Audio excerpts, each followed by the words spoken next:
এবছর গাছে আম নাই, এই জন্য তেমন একটা আম ভর্তাও খাওয়া হচ্ছে না। হ্যালো এভরিওয়ান, আসসালামু আলাইকুম। কি অবস্থা সবার, কেমন আছেন? আশা করি সবাই অনেক অনেক ভালো আছেন। আলহামদুলিল্লাহ আমরা অনেক ভালো আছি। আগের দিন রাতে ঝড় উঠছিল আর ঝড়ে এই আমগুলো পড়ছে। যেহেতু বললাম গাছে তেমন একটা আম নাই, ধরতে গেলে নাই, ছোট গাছে তো আম নাই, আর বড় একটা গাছে সেই গাছে কয়েকটা আম আছে, যেহেতু অনেক উপরে সেগুলো আর পেরে খাওয়া যায় না, এভাবেই গাছ থেকে পড়লে খাওয়া হয়। তার উপর প্রতিটা আম শিল পড়া, আমরা এটাকে শিল পড়াই বলে থাকি। এটা শিল পড়া কিনা জানি না, তবে এটাকে আমরা শিল পড়াই বলি। তার জন্য আমগুলো তেমন একটা মাখিয়েও খাওয়া হয় না। তো কালকে যেহেতু আমগুলো ঝড়ে পড়ছে তাই আমগুলো মাখানো হবে। আর এদিকে কয়েকটা আম আবার গাছ থেকে পেরেও আনা হয়েছে, আর ওই জন্য আলভি আবার কোটা নিয়ে আম পাড়তে যাচ্ছে। সেও নাকি আম পারবে, আমাকে ডাকতেছে, আম্মু চলো আম পারবো, আম্মু চলো আম পারবো। আমি বলছি তুমি, আমি যাবো না, তুমি যেয়ে পেরে নিয়ে আসো। তাও হবে না, আমাকে নিয়েই যাবে।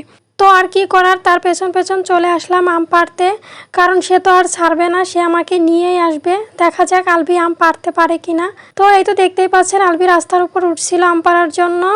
একটা সাইকেল দেখছে তাই রাস্তা থেকে নেমে দাঁড়াইছে। ও আবার এদিক থেকে খুব ভালো, রাস্তায় গেলে যদি গাড়ি দেখে তাহলে সোজা নিচে নেমে যায় বা একপাশে দাঁড়ায়। আর দেখতেই পাচ্ছেন ওইখানের ওই গাছ থেকে সে আম পারবে।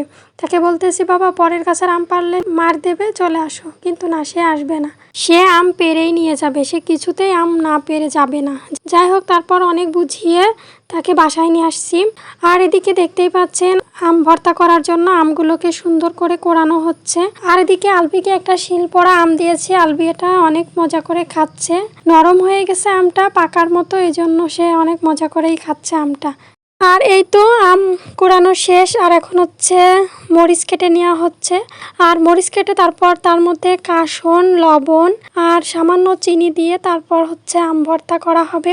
আর আমার কাছে মনে হয় আম ভর্তাটা কাসন ছাড়া যদি হচ্ছে শুধু লবণ আর হচ্ছে কাঁচামরিচ দিয়ে মাখানো হয়, তাহলে আমার কাছে মনে হয় খেতে অনেক বেশি মজা লাগে। আমার কাছে তো মজা লাগে, এখন জানি না অন্যদের কাছে কেমন লাগে।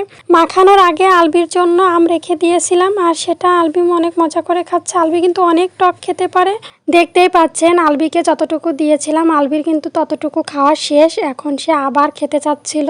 যাই হোক, এখন তো ঝাল দিয়ে মাখানো হয়ে গেছে তাই তাকে আর দেওয়া হয়নি। আর এখন আমরা মজা করে খাচ্ছিলাম। এই গরমে দুপুরবেলা এভাবে আম ভর্তা মাখিয়ে খেতে কিন্তু অনেক মজা লাগে, আর সবাই মিলে একসঙ্গে খেলে তার স্বাদ তো আরও দ্বিগুণ হয়ে যায়। আর আম ভর্তার আসল মজাই হচ্ছে আম খাওয়ার শেষে যে ঝোলটা থাকে, সেই ঝোলটা। এটা খেতে যে এত মজা, আমার তো অনেক ভালো লাগে এটা খেতে। দেখতেই পাচ্ছেন খেয়ে একদম শেষ করে দিয়েছি। তো এভাবে আম ভর্তা মাখিয়ে খেতে কার কার ভালো লাগে সবাই কমেন্ট করে জানাবেন। আর আমাদের ভিডিও ভালো লাগলে একটা লাইক কমেন্ট করে পাশে থাকবেন। দেখা হবে নতুন কোনো ভিডিওতে। সে পর্যন্ত সবাই ভালো থাকবেন, সুস্থ থাকবেন। আল্লাহ হাফেজ, আসসালামু আলাইকুম।